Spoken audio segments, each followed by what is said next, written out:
All right, class. So this section might help you now. Um, it'll help you always. But while you're studying, I believe the next couple of pages you're gonna get some ideas, and I think this is the next slide, on how to strengthen your long-term memory, if that's the word that we want to use, how to help you remember stuff. Because as you're preparing for exams, that's something that you'll want to do. But before we get there, there are other factors that influence your ability to retain information. So there are retrieval cues.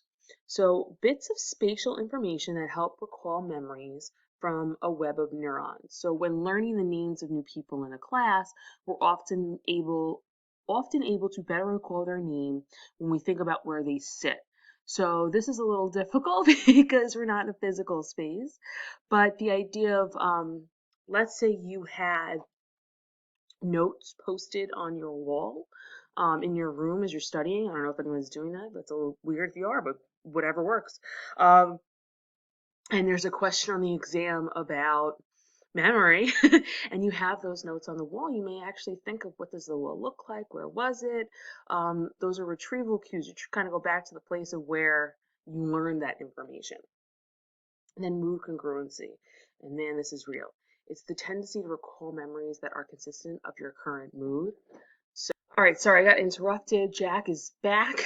My mom took him for a walk, so if you hear Coco in the background or him screaming, I apologize in advance. All right, mood congruency, the tendency to recall memories that are consistent with one's current mood. So, this happens to me all the time.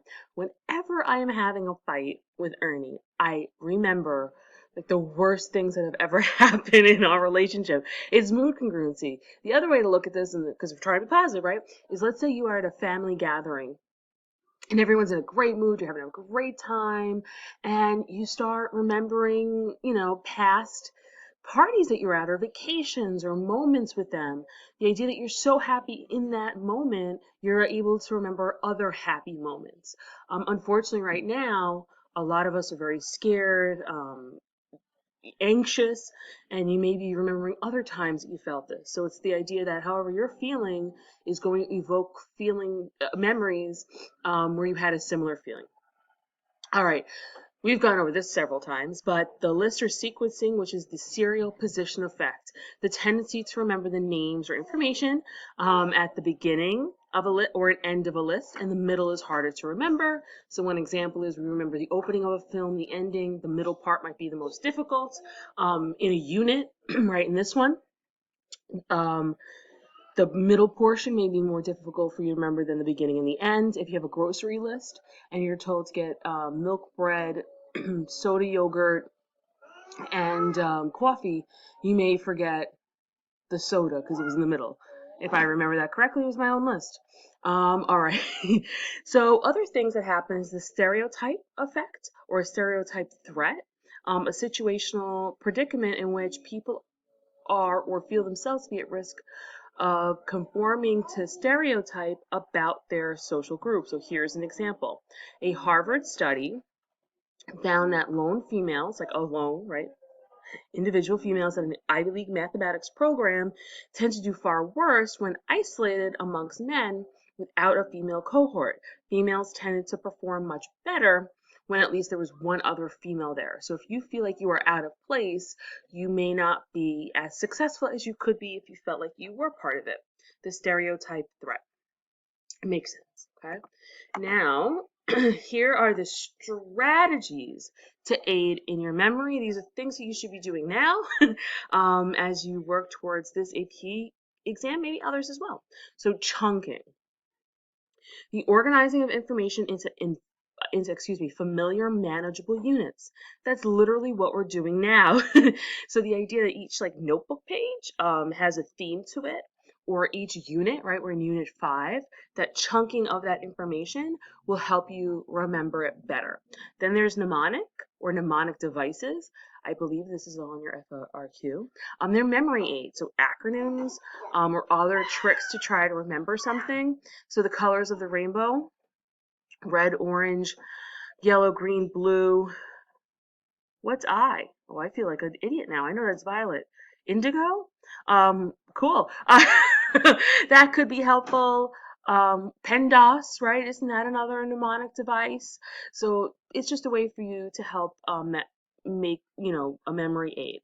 The spacing effect.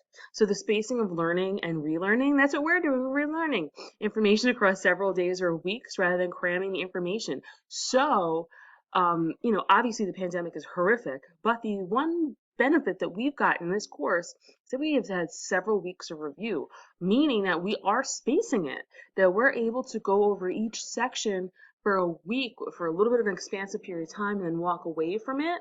So we're kind of doing that now. This is something you could do. The next one is the testing effect. It's self-testing recall. So you self-testing is much more effective than just rereading or cramming or going into the corner and rocking and crying. So Kahoot is one way that you could do that. You can make your own little quizzes. You could do flashcards. You can have someone in your family help you. You can make up little games. So the testing effect. So you testing yourself is a very effective way of remembering something. So forming and learning in hierarchies age retention. So meaning building, right, which we've done, learning a little bit and adding onto it. And sleep. Sleep is important. I know it's so hard to sleep right now. You're anxious. You have so much going on. You have all this school. You have all these worries. But sleep is really helpful in terms of improving your memory. So making sure that you get a good night's sleep, maybe a little nappers in between. But sleep is huge. Ebbinghaus pioneered research regarding relearning. That's what we're doing. And analyzing memory data for patients, finding the most information tended to drop off quickly, which is the next slide. We talked about this. I know a lot of you really resonated with this image. With less than 25% of our originally learned knowledge after a month. So the next slide is the Ebbinghaus forgetting curve. And again, a couple of you, I think, were really taken aback by this. So immediately you know everything I just told you. And then after 20 minutes, and then up to an hour, you less than half, right? A month later, you only know 21%. So that's why relearning is so important. I'm going to leave that up there for a second. So it's just showing you how much you start forgetting as time starts to elapse.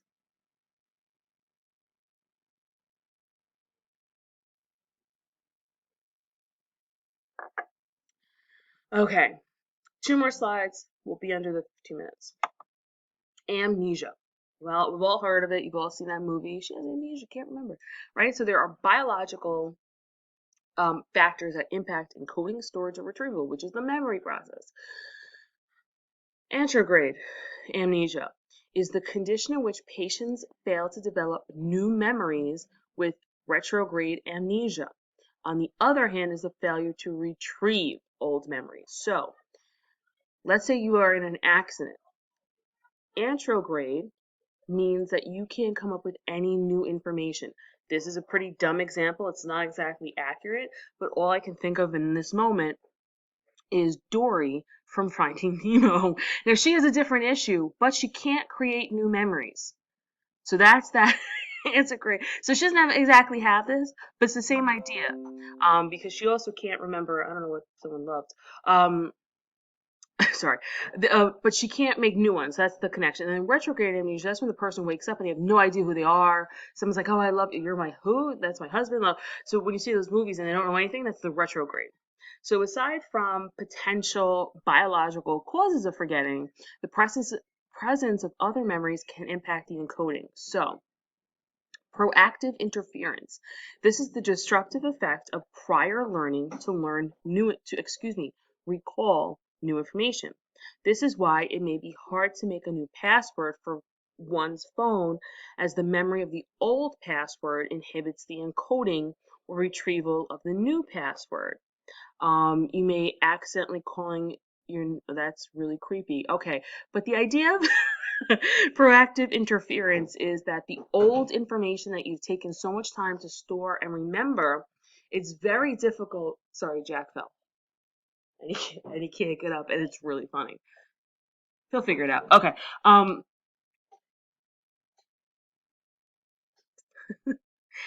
If you could only see this kid is okay. So proactive is you've learned something one way and now it's hard to learn it a new way. For example, when I went to school, 'cause I'm old, I learned math in a specific way. Now with the Common Core math, it's a very different approach to mathematics. So many of your younger siblings or you may have had, I gotta go get them, may have had a difficult time, your parent, understanding the new way of doing the math because they're so used to the old way.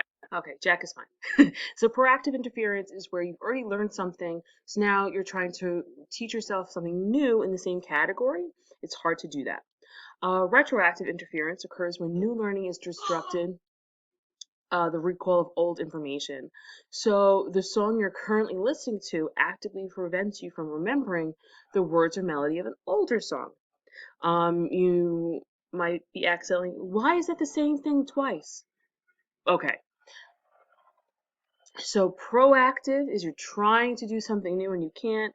Retroactive is you are, new learning is disrupted by the recall of old information.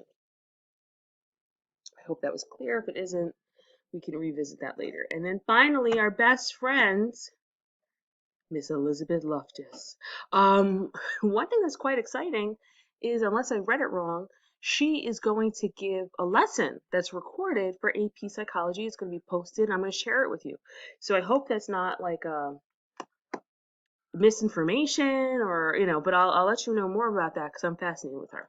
So the idea of the misinformation effect, the incorporating of misleading information into one's memory of an account can cause one to distort or misremember certain details. So we know who she is. I don't need to read this. You watched your video, you've done your research on her. So when you think of misinformation effect, think of Miss Elizabeth Loftus.